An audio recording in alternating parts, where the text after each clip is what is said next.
The MLB Draft Lottery took place on Tuesday night, and the Cardinals, despite having the fifth best chance at getting the number one overall pick, end up falling outside of the top five, and you will not believe who ended up getting the top two picks. This is Locked On Cardinals. You are Locked On Cardinals, your daily St. Louis Cardinals podcast, part of the Locked On Podcast Network, your team every day.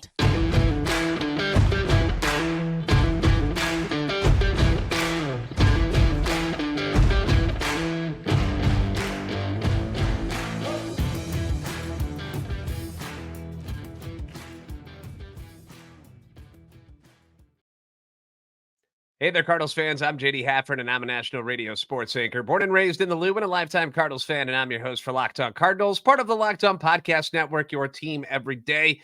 You can follow me on Twitter, X at JD Sports Radio. You can follow the podcast as well at LO_Cardinals. Want to thank those of you who make Locked On Cardinals your first listen every day. We're free and available wherever you get your podcasts. You can also find us on YouTube if you want the visual aspect of this show. We got it for you. Like, subscribe, comment, interact with us. Hit the notification button so you know when new episodes are posted, because this is a show serving Cardinal Nation and giving the best fans in baseball all of the info about the birds on the bat.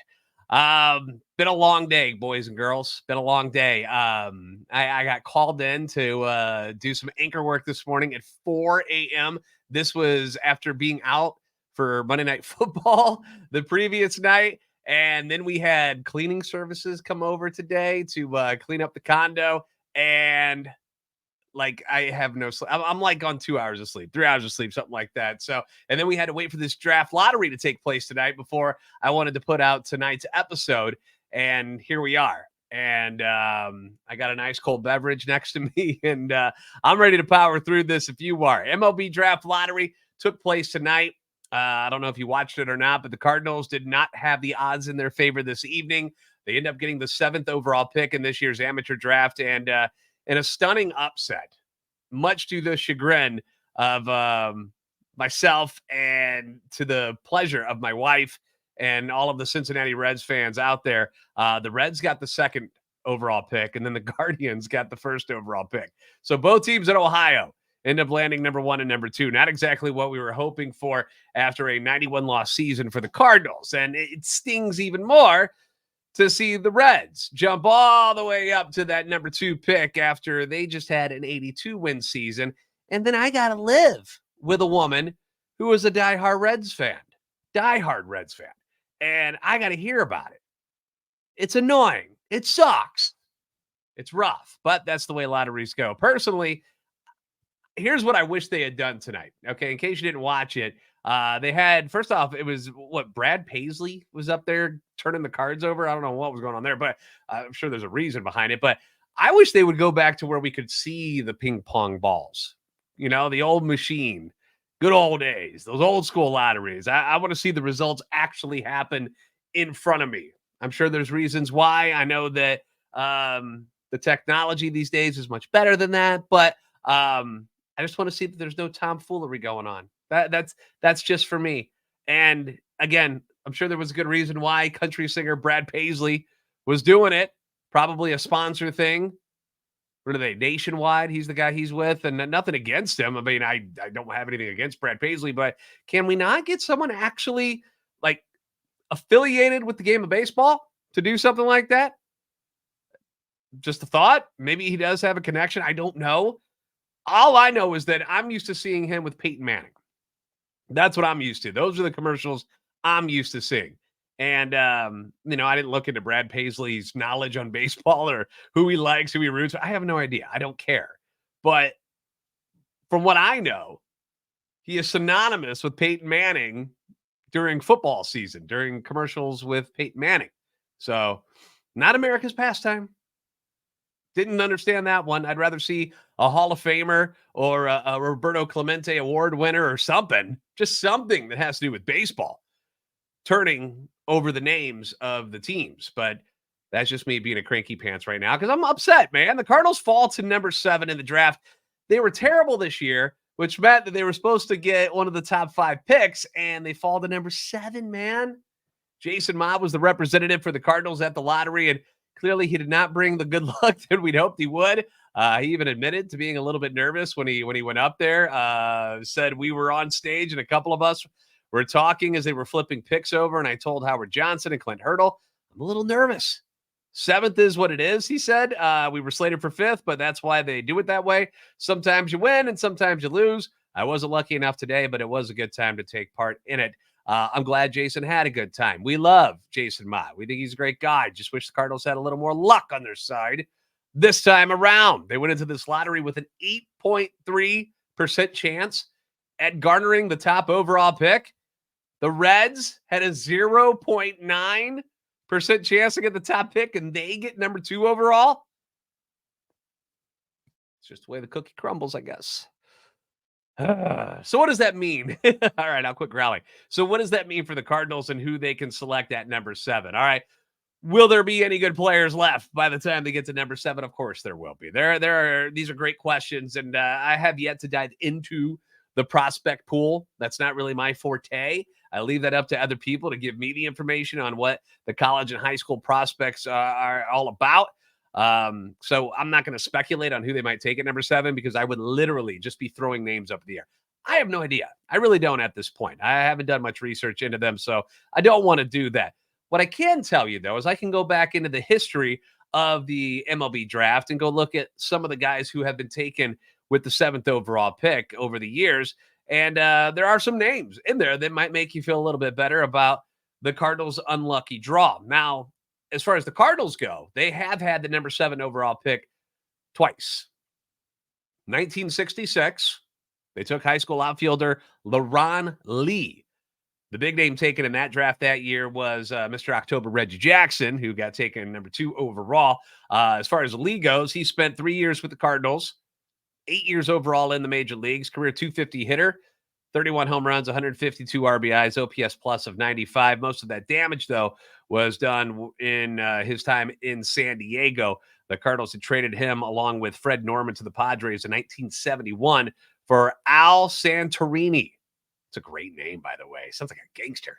Then in 1984, they took pitcher Mike Dunn at number 7 overall as well. Notables taken after him at number 8, shortstop Jay Bell, who had a very nice career, mostly with the Pirates and the Diamondbacks. Mark McGuire goes number 10 to Oakland that year. Greg Maddux, 2nd round to the Cubbies. Tom Glavine, 2nd round to the Braves. Al Leiter, Ken Caminetti, reliever Greg Myers, John Wetland, Dante Bichette. A few future Cardinals were taken in this draft. Jeff Brantley, Chuck Finley, Jamie Moyer, Jeff Facero. So some pretty decent names after the Cardinals took Mike Dunn. Dunn is more famous as far as his time with the Cardinals for being traded away. He was involved in that trade with, and it's one that stung, man. Dunn, Andy Van Slyke, and Mike Spanky LaValliere. Remember him? They go to the Pirates for catcher Tony Pena back in 1987. Tony Pena was a very good catcher, but you see what Andy Van Slyke turned out to be, and you're like, didn't work out quite the way they wanted to. Dunn ended up having a couple of good seasons in Pittsburgh.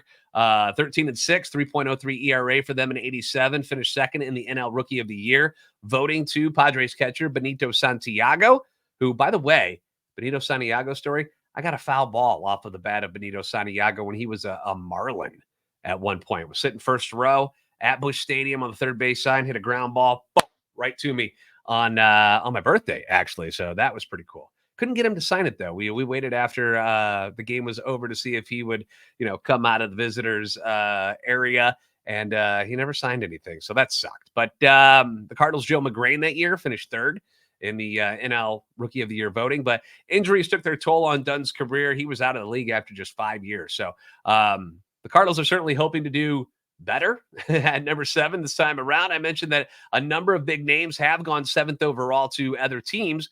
Recently, it's been Andrew Benintendi, went to the Red Sox in 2015.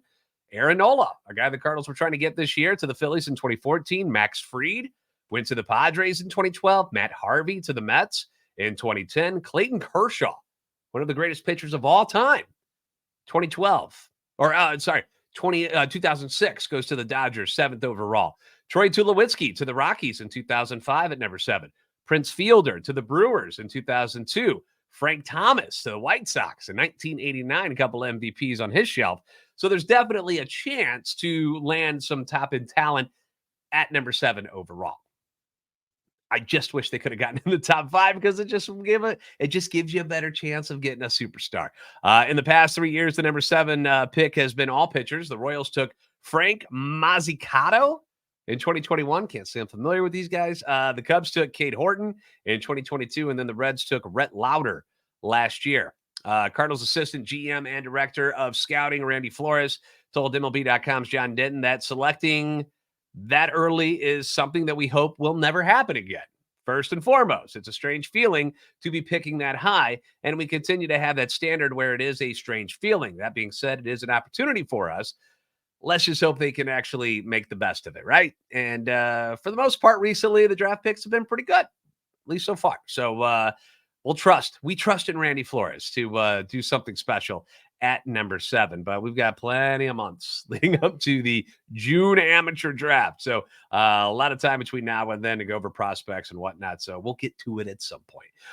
John Mozeliak and Ali Marmol have each spoken with the press over the last couple of days at the winter meetings in Nashville. So we'll discuss what they had to say about Yadier Molina joining the club. We finally got some concrete news on that, and why it appears that Tyler O'Neill is the odd man out in the outfield in 2024. All of that coming up on Locked On Cardinals. I know we come to sports to escape from some of the crazy realities of real life, but can we talk just for a minute about preparing for tough situations, tough life situations, not sports, life. Whether you're on extended travel, bracing for a major weather event, or limited by yet another supply shortage, you are covered, guys. You are. Thanks to our partners at Jase Medical. Life-saving antibiotics and a long list of daily medications can be ordered in a 1-year supply, even ED generics for Cialis or Viagra. Jase Medical has the Jase case. The Jase case is a pack of 5 different antibiotics, and this is to treat a long list of a lot of stuff, okay? Bacterial illnesses, UTIs, which I'm just learning about a little more as a married man, learning more about those. My dog actually just dealt with one, just had one the other day. Respiratory infections, skin infections, a whole list of stuff.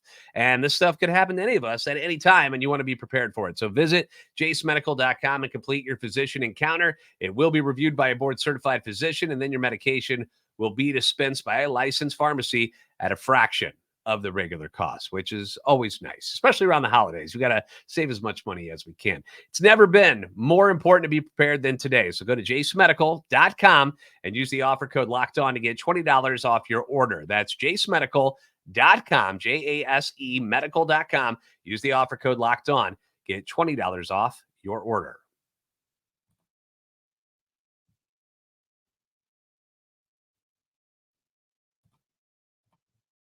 Locked On has launched the first ever national sports 24/7 streaming channel on YouTube. Locked On Sports Today is here for you 24/7, covering the top sports stories of the day with the local experts of Locked On, plus our national shows covering every league. So go to Locked On Sports Today on YouTube and subscribe to the first ever national sports 24/7 streaming channel. And again, thank you for making Locked On Cardinals your first listen every day. Leave your comments down below on YouTube, as well as blowing me up on Twitter X. We're getting a lot of back and forth on Twitter X. Winter meetings, instantaneous reactions to stuff.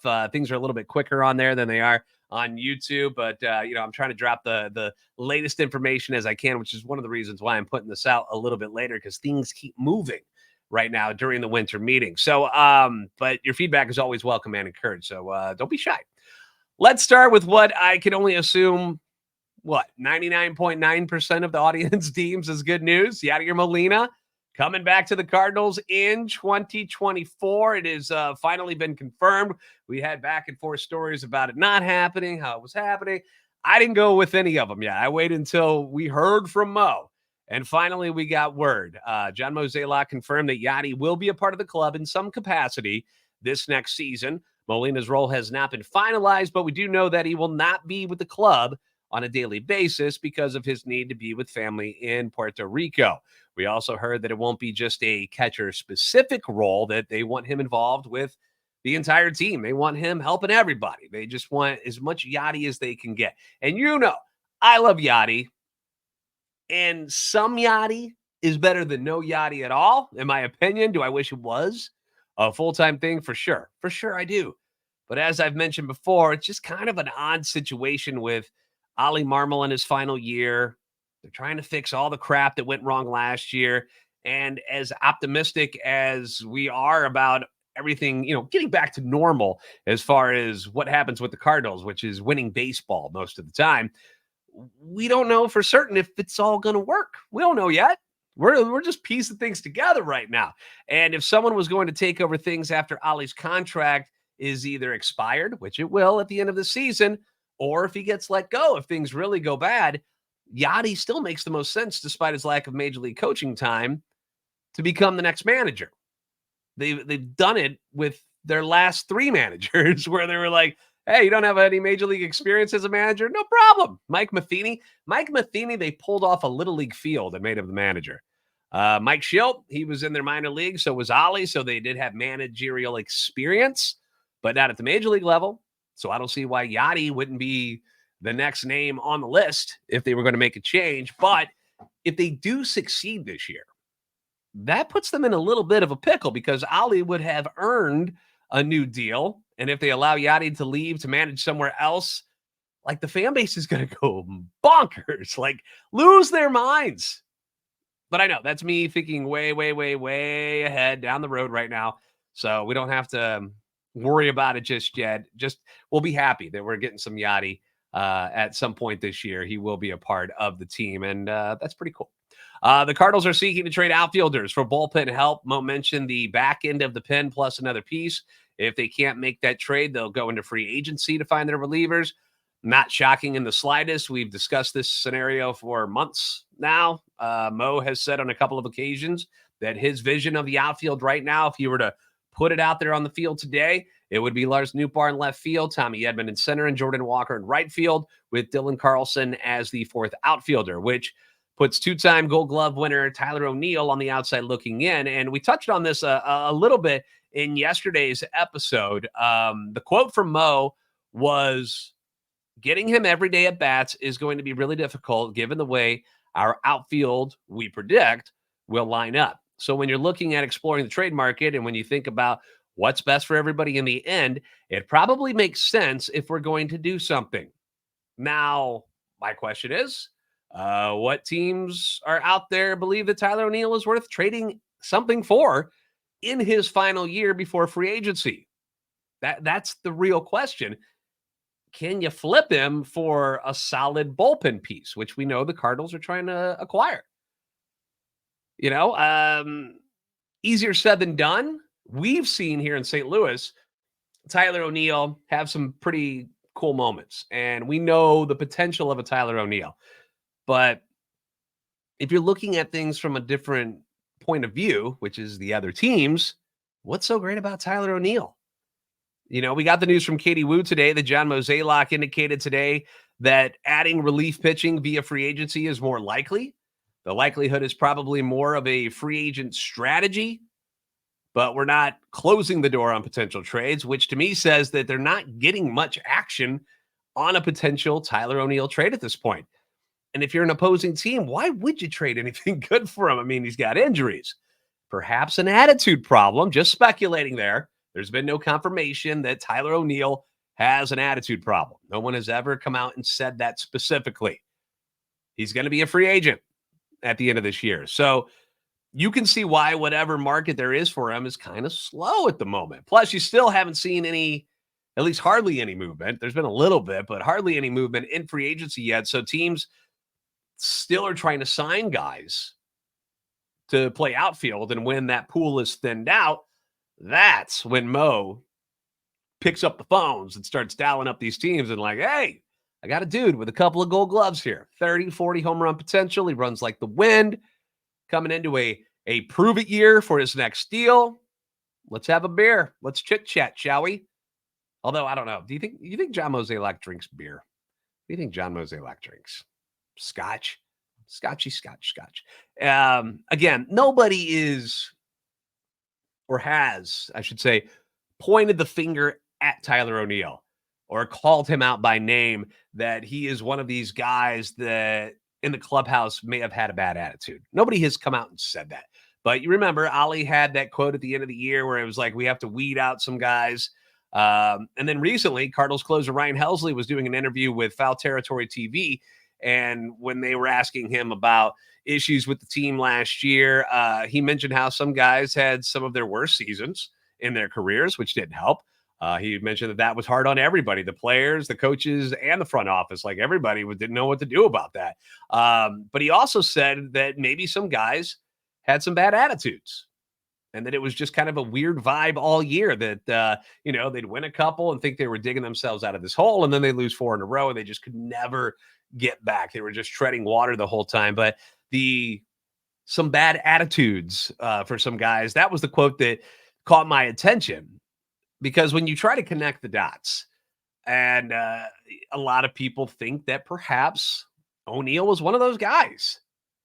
Again, no one has said that he is. I don't want to get that misconstrued that somebody has said Tyler ONeill was a problem in this clubhouse. Nobody has said that. Okay? Nobody. This is us playing the Sherlock Holmes card here, just looking at the way things went down last year, the way chemistry was between Ollie and Tyler after that play at home plate. Like, it just, everybody seemed a little off, right? And this isn't a witch hunt. I'm not blaming any single person or group of persons for the collective collapse of the whole team last year. But if you ask fans who they think these guys are that may have had the bad attitudes that's been mentioned a couple times now, many of them will probably say Tyler ONeill and Jack Flaherty. Those are the names that I get more times than not. But what I can say with 100% certainty is that they are actively trying to change the culture in this clubhouse for 2024 and doing it in a drastic way with the signings of Lance Lynn, Sonny Gray, Kyle Gibson. They're bringing back Daniel Descalso, a winner, bringing back Yadier Molina. And there will likely be other additions. They said that they're not done yet. They're trying to find more people to bring in and just turn this sucker around. And other than the issues on the field, which we're all aware of because of the stats and the number, we know how bad things were on the field, but the issues off the field are getting addressed and rather quickly. So Mo, Ollie, the front office, they've all realized there was a problem going on in there and they got to change it up. So you've got to respect that. And I think fans have taken notice. I really do. And I think they appreciate it. I know I appreciate it. I know that part of a winning team is who the guys are in the clubhouse together, how they mesh, how they roll together as one. And when you saw the Sonny Gray introductory press conference and you saw the way he spoke and you heard the things he was saying about a team and how they're going to have to do it, music to our ears, right? That's the kind of guys we want around. And I'm glad that they're grabbing them and bringing them all in. It's exciting. I like it. Coming up, the Cardinals search for relievers continues. Plus, the latest from around the league, including a trade between the Yankees and the Red Sox that just went down a little bit ago. We'll talk about it next on Locked On Cardinals.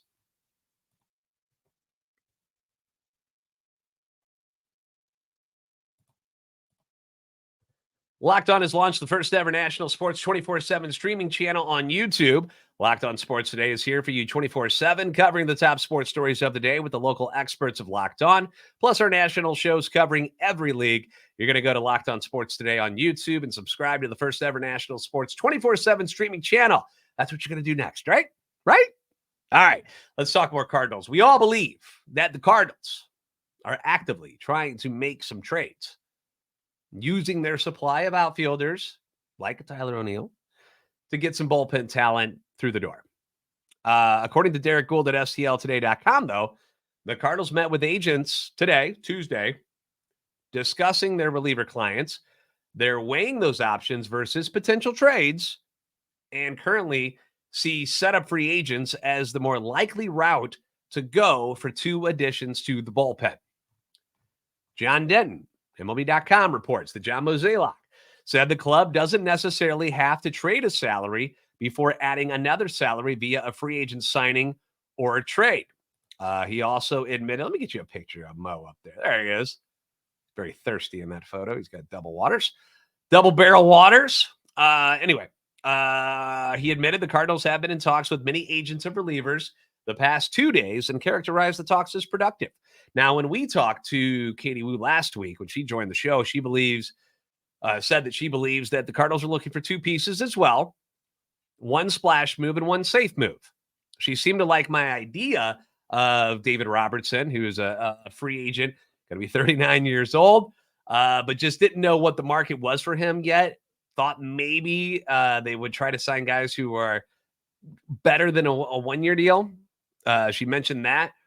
To no surprise, she felt like the guys like Josh Hader and Craig Kimbrell going to be too pricey for the Cardinals, which I know you guys think it's no big deal. Like, just go buy these guys. It's a big deal. All right. It is to spend that kind of money on these guys. So she also wasn't sure about the international market just yet because we were all, and we still are, as of this moment, waiting on Yamamoto and Ohtani signings to set the market for a lot of guys. But personally, I've always felt that even if the Cardinals didn't get Yamamoto, which was going to be a long shot at best anyway, that they are going to land at least one player from the international market. That's just what I believe in. I believe that they have done too much scouting and too much work. They've done their diligence, and I just feel like it makes a lot of sense. Yuki Matsui is a guy that we've talked about. We've heard him linked with the Cardinals already, a left-handed closer. And then Derek Gould also confirmed that the Cardinals have discussed another reliever, and I hope I don't screw this up, but by the name of Woo Suk Go. Does he say it? Suck? S-U-K? Is it Woo Suk Go maybe? Either way, I don't want to screw up his name any more than I already have, but he's 25 years old, which we know we like. Posted a 1.48 ERA and racked up 42 saves for the LG Twins in 2022. Struck out 80 batters, issued just 21 walks in 60 and 2/3 innings. Beautiful stuff, right? Had a bit of a down year in 2023. Not something alarmingly bad, but his ERA went up to 3.68. The whip went up from 0.96 to 1.36, so you want to keep your eye on that. But he allowed only 2 home runs in 44 innings. It's somebody who's not going to cost like Hader or Kimbrell is going to cost, but you might get similar production out of him. It's something that could happen. When you mix and match and you're looking at lefty-righty type of things, perhaps Matsui or Go would be that splashy move that Katie mentioned in our interview to pair with Helsley at the back end of this bullpen. And then you get somebody like a Phil Maton as the safe guy, who the more I watch, footage of, and the more I look at the stats and things he's done, I love it. I love that kind of a move. It's a very Cardinal move. He'd be kind of like your Chris Stratton kind of guy in the bullpen.